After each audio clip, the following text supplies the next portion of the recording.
지하철 무료 승차 연 6,300억 손실입니다.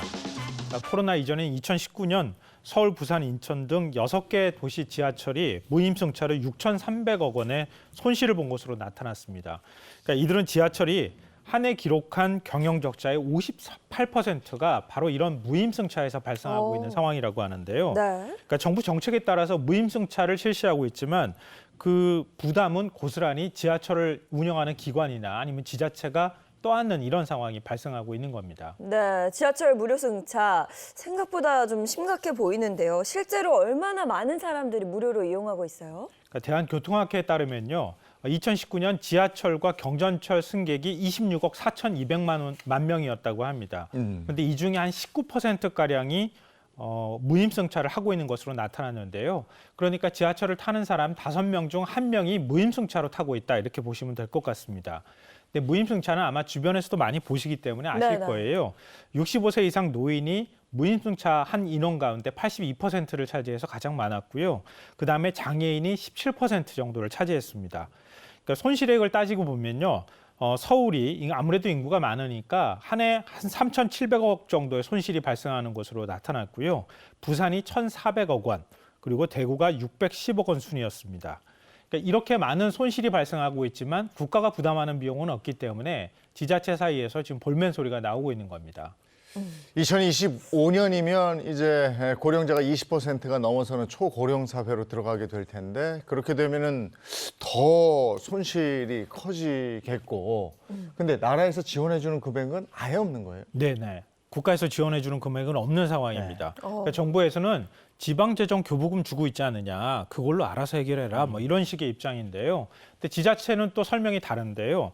그러니까 말씀하셨던 것처럼 2050년이 되면 초고령화 사회에 이미 진입하게 되잖아요. 그때가 되면은 전체 승객의 40% 이상이 무임 승차를 하는 이런 상황이 벌어질 수도 있습니다. 그러니까 자연스럽게 지하철과 지자체에 적자가 쌓일 수밖에 없는 상황인데요.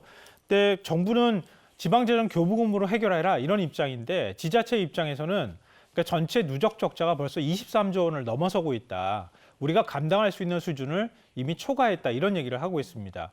왜냐하면 지방재정 교부금에서 매년 수천억 원씩 또 뭐 한 600억 이상씩 사용하게 된다고 하면은 아무래도 지하철에 투자하는 금액이 줄어들 수밖에 없는 상황이지 않겠습니까?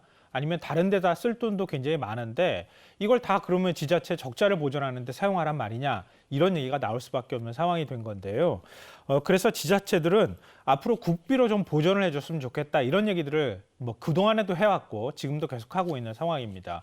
근데 마땅한 뾰족한 수가 보이지 않기 때문에 지금 해결책을 찾는데 좀 쉽지 않은 상황이기도 합니다. 네, 뭔가 확실한 대책이 필요하지 않을까 싶은데 다른 나라들에서는 좀 어떻게 운영을 하고 있어요? 그러니까 주요 국가들은 PSO라고 하는 제도를 운영하고 있는데요. 뭐 설명드리면 공익 서비스 의무 뭐 이렇게 해석할 수 있을 것 같아요.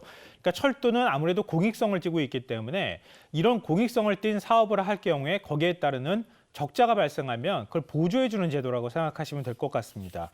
그러니까 예를 들면 유럽의 경우에는 철도 부분, 그러니까 철도 수송 실적의 한 98%가 PSO 대상이라고 합니다. 아무래도 우리도 마찬가지지만 지방 철도 같은 경우에는 승객이 적을 수밖에 없잖아요. 그렇죠. 그러니까 지역의 시골 도시에 철도가 들어가게 되면 그 지역에 있는 분들은 굉장히 편리할 수 있겠지만 승객 숫자가 적기 때문에 적자가 발생하는 건데 그거는 지역에 계시는 분들을 위해서 국가가 또 보조해 줘야 할 필요도 있는 거거든요. 그러니까 그런 개념이 아무래도 우리보다는 유럽이 더 앞서가고 있다 이렇게 보시면 될 것 같습니다. 그러니까 프랑스는 전체 노선에 대해서 모든 비용을 사실은 부담해 준다고 하고요. 독일도 지방기금으로 한 55%를 부담해 준다고 합니다. 그러니까 우리도 만약에 그런 식의 개념을 도입한다고 하면은 국가가 기금을 통해서든 어떤 방식으로든 이 무임승차로 인한 적자를 보전해 줘야 한다 이런 말이 되는 건데요. 또 국가도 국가 나름대로 우리도 돈 쓸 때 굉장히 많은데 어떻게 다 보전해 주냐 이제 이런 얘기를 하고 있는 상황인데요. 그래서 무임승차 승객 그러니까 노인 승객의 그러니까 지금 무임승차 나이가 65세잖아요. 이걸 70세로 올리면 어떻겠느냐 이런 제안도 이전에 나온 바가 있는데 네. 반발 여론이 굉장히 컸거든요. 그래서 지금까지 도입을 또 못하고 있는 상황이기도 해요. 그러니까 이걸 무조건 서로 다 떠안아라 안 된다 이런 방식이기보다는 일정 부분 보조하거나 이렇게 분담을 하는 이런 방식을 도입하면 어떨까 이런 생각도 듭니다.